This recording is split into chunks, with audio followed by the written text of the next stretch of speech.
Dear students, MSc final fluid dynamics की इस कक्षा में आपका स्वागत है। मैं doctor Neelmani Gupta, associate professor, government Dungar college, Bikaner, Rajasthan. Previous lectures में हमने इक्वेशंस ऑफ मोशन चैप्टर के अंतर्गत Euler's dynamical equations of motion का विस्तृत अध्ययन किया था। इसके बाद हमने हेल्महोल्ट्ज़ इक्वेशंस डिस्कस की। इसी क्रम में आज हम लैग्रेंजेस इक्वेशन ऑफ मोशन क्या होती है इसके बारे में अध्ययन करेंगे। Let small ABC be the initial coordinates of a fluid particle and after a time t small x y z be the coordinates of the same particle and hence A, B, C and T are independent variables. Now we have to obtain x, y, z in terms of A, B, C and T. If the external forces are conservative and there exists a potential function V, the fluid element delta x, delta y, delta z has components of acceleration as del 2x by del t2, del 2y by del t2 and del 2z by del t2. Then equations of motion are del 2x by del t2 is equal to minus del v by del x minus 1 by rho of del p by del x. Del 2y by del t2 is equal to minus del v by del y minus 1 by rho del p by del y, and del 2z by del t2 is equal to minus del v by del z minus 1 by rho of del p by del z. Now multiplying these equations by first by del x by del a, second by del y by del a and third by del z by del a, and adding these equations we have left hand side as del 2x by del t2 into del x by del a plus del 2y by del t2 into del y by del a plus del 2z by del t2 into del z by del a, and right hand side becomes minus del v by del a minus 1 upon rho del p by del a. Suppose this is equation number 1. Similarly,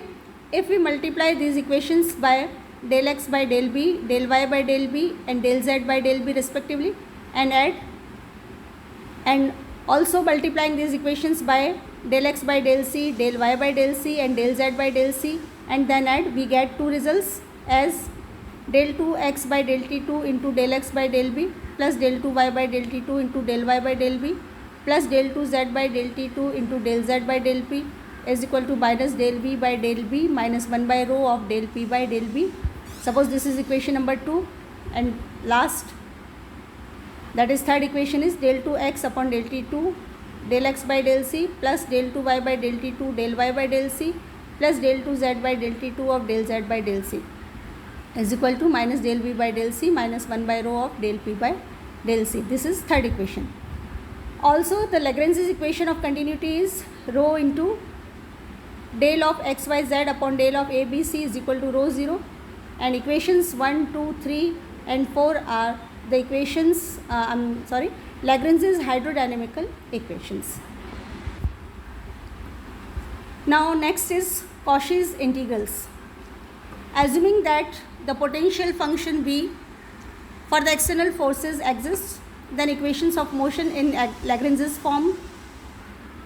are del 2x by del t2 is equal to minus del v by del x minus 1 by rho of del p by del x, del 2y by del t2 is equal to minus del v by del y minus 1 by rho of del p by del y, and del 2z by del t2 is equal to minus del v by del z minus 1 by rho of del p by del z. Here capital X, that is external force component, is equal to minus del v by del y, del v by del x. Similarly capital Y, external force component, that is equal to minus del v by del y, and similarly capital Z is equal to minus del v by del z, and capital V is potential function, where small x, y, z are the coordinates of a particle at time t whose initial coordinates are a, b, c. Now multiplying these equations by del x by del a, del y by del a and del z by del a respectively and adding, we get del 2x by del t2 into del x by del a plus del 2y by del t2 into del y by del a plus del 2z by del t2 into del z by del a is equal to minus del v by del a minus 1 by rho of del p by del a. Right side can be write down as minus del by del A of V plus sine of integration dP by rho. This can be write down as minus del Q by del A, where Q is equal to V plus sine of integration dP by rho if rho is a function of P. Similarly, when we multiply these three equations by del x by del b, del y by del b and del z by del b and add, and thirdly multiply these equations by del x by del c, del y by del c and del z by del c and adding, we get two equations as del 2x by del t2 into del x by del b plus del 2y by del t2 into del y by del b plus del 2z by del t2 into del z by del b is equal to minus del q by del b. Suppose this is equation number 2, and third is del 2x by del t2 into del x by del c plus del 2y by del t2 del y by del c plus del 2z by del t2 del z by del c is equal to minus del q by del c, and suppose this is equation number 3rd. So we have three equations, number 1, number 2 and number 3. Now substituting del x by del t as u, del y by del t as v and del z by del t as w, equations 2 and 3 becomes del u by del t into del x by del b plus del v by del t into del y by del b plus del w by del t into del z by del b is equal to minus del q by del b, and del u by del t, del x by del c plus del v by del t, del y by del c plus del w by del t, del z by del c is equal to minus del q by del c. Suppose these equations are number 4 and number 5. Now we have to eliminate q, so differentiate equation 4 with respect to c and differentiating equation 5 with respect to b and eliminating q between these two equations. We have del 2u by del c del t into del x by del b plus del u by del t of del 2x by del c del b plus del 2v by del c del t del y by del b plus del v by del t del 2y by del c del b plus del 2w by del c del t del z by del b plus del w by del t into del 2z by del c del b, and right side is del 2u by del b del t del x by del c plus del u by del t del 2x by del b del c plus del 2v by del b del t del y by del c plus del v by del t del 2y by del b del c plus del 2w by del b del t del z by del c plus del w by del t del 2z by del b del c. यहाँ कुछ terms cancel हो जाएंगी और जो terms बच रही हैं उनको हम इस तरह लिख सकते हैं del 2u by del c del t del x by del b minus del 2u by del b del t del x by del c plus del 2v by del c del t del y by del b minus del 2v by del b del t del y by del c plus del 2w by del c del t del z by del b minus del 2w by del b del t del z by del c. यहाँ बची हुई terms को हमने u v w की terms के respect में लिखा है, और अब इस एक्सप्रेशन को हम इस तरह लिख सकते हैं del by del t of del u by del c del x by del b minus del u by del b into del x by del c. यहाँ हमने ये जो एक्सप्रेशन लिखा है इसमें दो टर्म्स तो यहाँ एग्जिस्ट कर जाएंगी, लेकिन जो एक्स्ट्रा दो टर्म्स हैं उनको हमें यहाँ मैनेज करना होगा. तो जो दो टर्म्स हमने यहाँ मर्जी से ऐड किए उनको बैलेंस करने के लिए सब्ट्रैक्ट भी करना पड़ेगा. तो यहाँ जो दो टर्म्स ऐड हुई हैं वो यहाँ ये एक्स्ट्रा टर्म्स को हमने बैलेंस किया del u by del c del 2x by del b del t plus del u by del b del 2x by del c del t. Similarly इस expression के लिए जब हम del by del t of ये expression लिखेंगे तो यहाँ भी कुल 4 टर्म्स होती हैं और हमारे पास 2 ही टर्म्स हैं, तो उन 2 टर्म्स को हम मैनेज करेंगे. इसी तरह जब हम del by del t of ये एक्सप्रेशन लिखेंगे तो 2 टर्म्स यहाँ एग्जिस्ट होती हैं, लेकिन यहाँ कुल 4 टर्म्स हैं, तो उनको बैलेंस करने के लिए हमें 2 टर्म्स यहाँ मैनेज करनी होगी. इस तरह लिखने के बाद हम इसको इस तरह लिख सकते हैं del by del t of ये एक्सप्रेशन एज इट इज़, और यहाँ जो एक्सप्रेशन था यहाँ del 2x by del b del t, इस del x by del t को हम u लिख सकते हैं. तो ये del u by del c as it is और ये हो जाएगा del u by del b. Similarly ये del u by del b as it is और इसको हम लिख सकते हैं del u by del c. तो ये दोनों एक्सप्रेशंस कैंसिल हो जाएंगे. इसी तरह इन दोनों में भी ये एक्सप्रेशंस कैंसिल हो जाएंगे और इन दोनों में भी ये एक्सप्रेशंस कैंसिल हो जाएंगे. तो रिमेनिंग टर्म्स हमारे पास ये 3 बचती हैं और इन 3 टर्म्स को हम इस तरह लिख सकते हैं del by del t of del u by del c del x by del b minus del u by del b of del x by del c plus del by del t of del v by del c del y by del b minus del v by del b del y by del c plus del by del t of del w by del c del z by del b minus del w by del b del z by del c equal to 0. Now integrating this expression with respect to t, we have del u by del c into del x by del b minus del u by del b del x by del c plus del v by del c del y by del b minus del v by del b del y by del c plus del w by del c into del z by del b minus del w by del b del z by del c equal to k, and this is constant of integration. Suppose this is equation number 6. Now initially at t equal to 0, x equal to a, y equal to b and z equal to c. So we have del x by del a as 1 and del x by del b del x by del c equal to 0. Similarly this expression, and substituting these results in this equation, we get k is equal to del v by del c minus del w by del b at the point 0. But del w by del y can be write down as del w by del a into del a by del y plus del w by del b into del b by del y plus del w by del c into del c by del y. यहाँ फिर हम initial conditions को apply करेंगे तो del w by del y at the point 0 is equal to del w by del b at the point 0. Similarly del v by del z at the point 0 can be find out as del v by del c at the point 0. तो k की value जो हमने del v by del z जो k की जो value थी उसको हम चेंज करके यूँ लिख सकते हैं del v by del z at the point 0 minus del w by del y at the point 0, and this expression is equal to minus 2 xi 0, where xi 0, neta 0, eta 0 are the initial spin components. Hence the equation 6 becomes del u by del c into del x by del b minus del u by del b into del x by del c plus del v by del c into del y by del b minus del v by del b del y by del c plus del w by del c into del z by del b minus del w by del b into del z by del c equal to minus 2 xi 0. Now del u by del c can be write down as del u by del x into del x by del c plus del u by del y into del y by del c plus del u by del z into del z by del c. So substituting this value of del u by del c here, we get this expression. Similarly यहाँ पे del u by del b की value इसी फार्मूले से apply करेंगे, यहाँ पे del v by del c की वैल्यू, फिर del v by del b की वैल्यू, फिर del z by del b की वैल्यू और similarly del z by del c की वैल्यू, ये del w by del b की वैल्यू एक बार रिपीट कर दें. यहाँ पर del u by del c की वैल्यू, जो टर्म्स u v w की हैं उनकी वैल्यूज़ हम यहाँ पे रिप्लेस करेंगे इस फार्मूले से, तो हमारे पास ये एक्सप्रेशन आएगा. इनमें से कुछ टर्म्स कैंसिल हो जाएंगी और जो टर्म्स बचेंगी वो हमारे पास है del x by del b of del u by del y into del y by del c plus del u by del z of del z by del c minus del x by del c of del u by del y by del b plus del u by del z of del z by del b plus del y by del b of del v by del x into del x by del c plus del v by del z by del c minus del y by del c del v by del x into del x by del b plus del v by del z by del b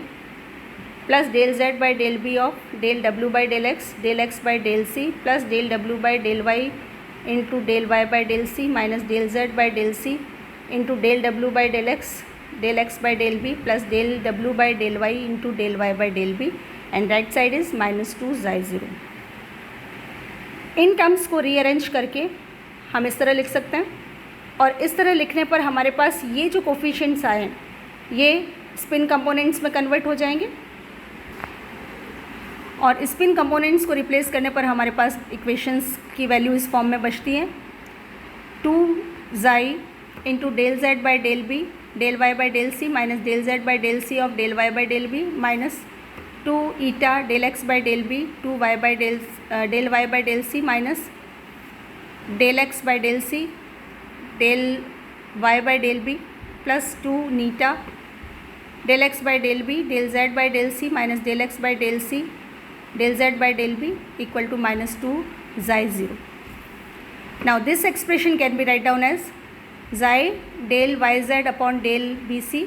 plus eta del xy upon del bc plus neta del zx upon del bc equal to xi 0. Suppose this is equation number 7. इसको rearrange करके हम इस तरह लिख सकते हैं, xi नीटा और ईटा के कंटिन्यूएशन में यही इक्वेशन है जिसको हमने थोड़ा सा रीअरेंज किया है, नीटा पहले लिखा है, ईटा बाद में लिखा है.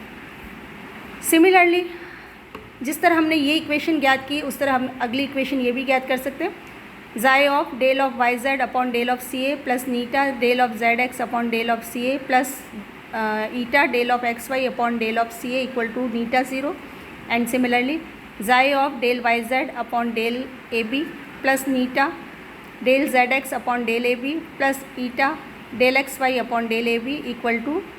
ईटा 0. This is equation number 9. Now multiplying the equation 7 by del x by del a, 8 by del x by del b and 9 by del x by del c respectively, and adding we get xi of del of x y z upon del of a b c is equal to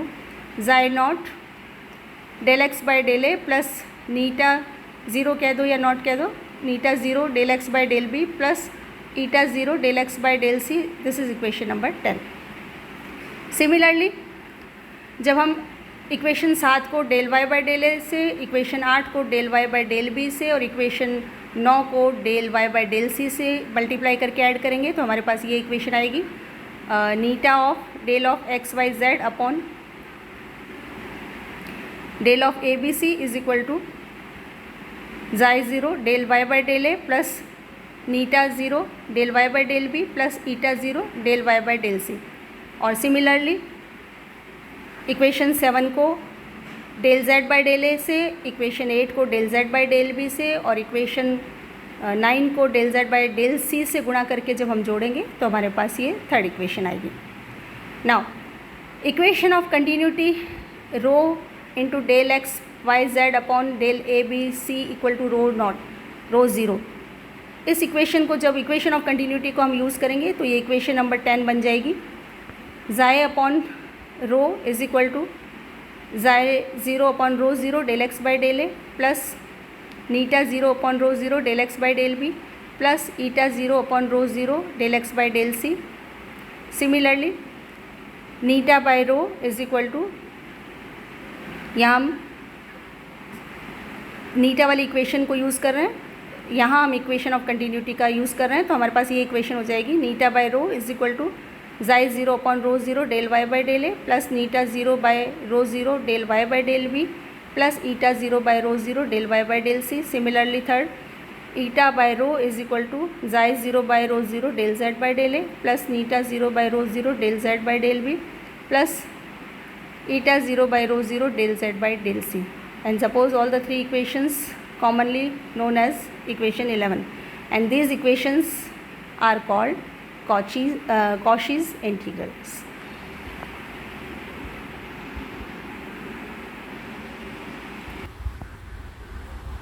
Now we see that when a velocity potential exists, that is the motion is irrotational at any instant, that is if xi naught equal to neta naught equal to eta naught equal to 0, then always xi equal to 0 equal to neta equal to eta, so that if at any instant the motion is irrotational, it is always so. This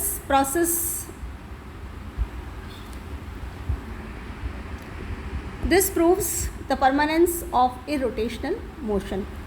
Further, we prove that the Cauchy's integrals are the integrals of the Helmholtz equations, namely d by dt of xi by rho is equal to xi by rho del u by del x plus neta by rho del y by del u by del y plus eta by rho del u by del z.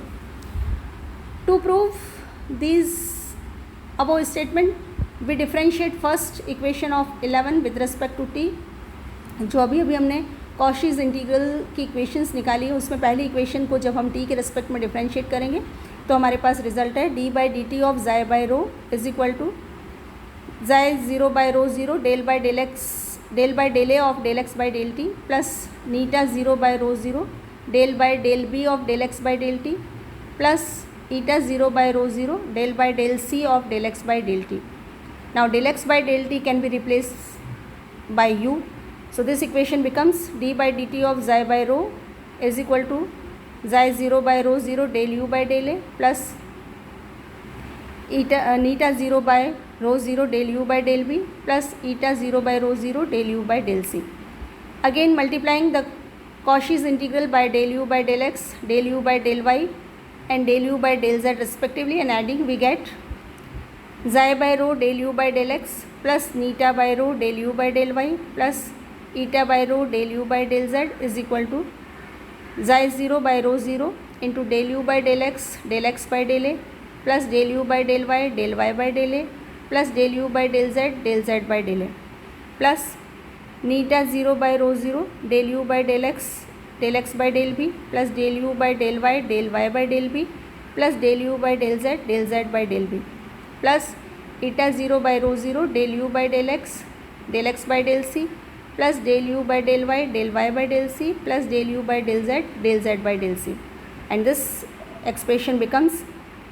xi 0 by rho 0 del u by del a plus neta 0 by rho 0 del u by del b plus eta 0 by rho 0 del u by del c. So by these two results we have d by dt of xi by rho is equal to xi by rho del u by del x plus eta by rho del u by del y plus neta by rho del u by del y plus eta by rho del u by del z, and similarly other two equations are also obtained by in this manner, and this is the required Helmholtz equation.